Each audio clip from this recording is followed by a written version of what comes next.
அனைவருக்கும் வணக்கம். தெய்வீக பலன்கள் சேனல் சார்பாக தங்களை அன்புடன் வரவேற்கிறோம்.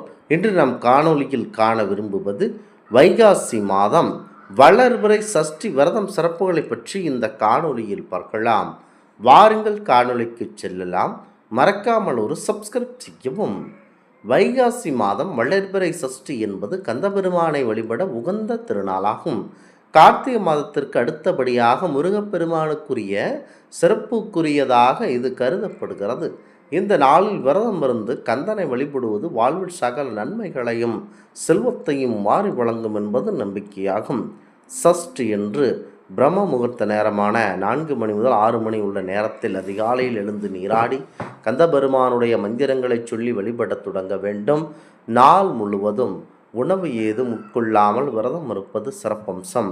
வைகாசி மாத சஷ்டியில் முருகனை வழிபடுவதனால் எதிரிகளுடைய தொல்லை, நீண்டகால நோய்கள், கடன் தொல்லை மற்றும் திருமண தடைகள் கண்டிப்பாக நீங்கும். வைகாசி மாத சஷ்டியில் முருகனுடன் சேர்ந்து அம்பிகையும் ஆரண்ய கௌரி வழிபடுவது வழக்கம் உண்டு. சஷ்டி விரதத்தின் வழிமுறைகள் மற்றும் அதிலுள்ள அறிவியல் ஆன்மீக பலன்களை கண்டிப்பாக தெரிந்து கொண்டு செயல்படுங்கள். அனைத்தும் உங்களுக்கு நல்லபடியாக நடைபெறும். கந்தபெருமானை வழிபடுவதற்குரிய இந்த வளர்பிறை சஷ்டியில் கண்டிப்பாக முருகனுக்குரிய சஷ்டியை விரதத்துடன் ஆரண்ய கௌரி விரதமும் கடைபிடிப்பர். இதை ஆரண்ய சஷ்டி விரதம் என்றும் சொல்லுவார்.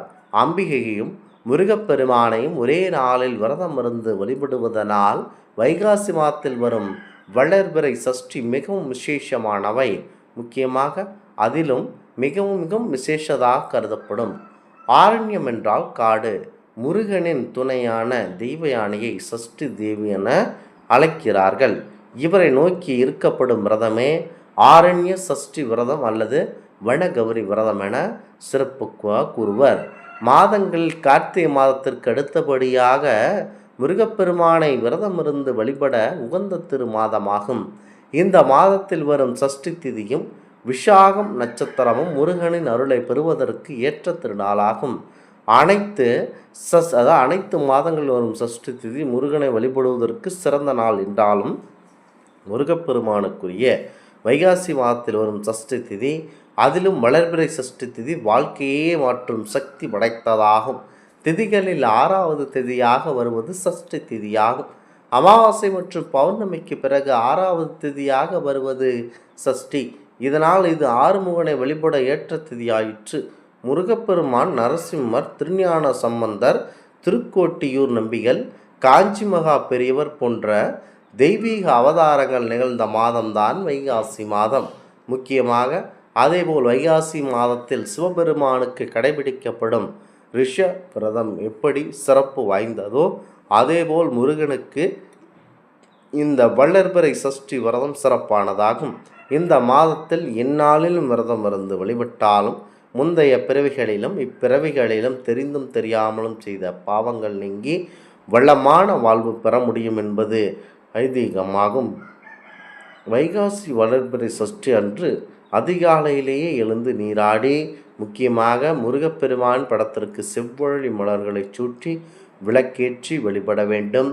நெய்வேத்தியமாக கேசரி அல்லது ஒரு இனிப்பு செய்து படைத்து முருகப்பெருமானுக்குரிய கந்தசஷ்டி கவசம், கந்தகுரு கவசம், சரவண கவசம் போன்றவற்றை பாடி விரதத்தை கண்டிப்பாக துவங்க வேண்டும். அன்று காலையும் மாலையும் அருகில் உள்ள ஆலயத்திற்கு சென்று முருகனை கண்டிப்பாக தரிசனம் செய்ய வேண்டும். பகல் முழுவதும் உபவாசமாக இருந்து முக்கண்ணன் மைந்தனின் நாமத்தை உச்சரித்தபடியே இருக்க வேண்டும். இந்த நாளில் மௌன விரதம் இருப்பது மிகவும் சிறப்பானதாகும். மாலையில் வீட்டிலும் கோவிலிலும் விளக்கேற்றி முருகப்பெருமானை வழிபட வேண்டும்.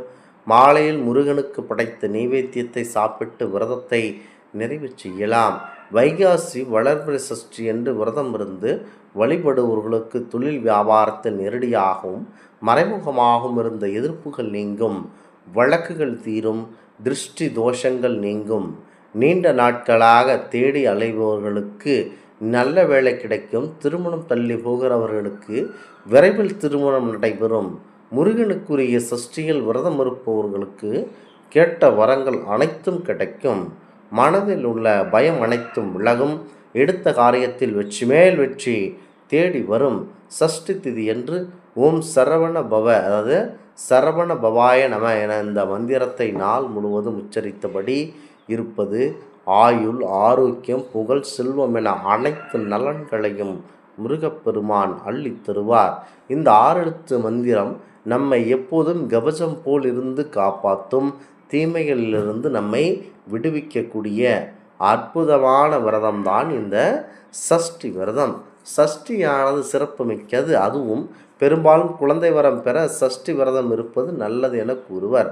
ஆனால் அது அப்படி இல்லை. பல்வேறு செல்வங்களை அள்ளித்தரவல்ல முருகப்பெருமானை சரணடைவதற்கு இந்த விரதம் கண்டிப்பாக ஏற்றது.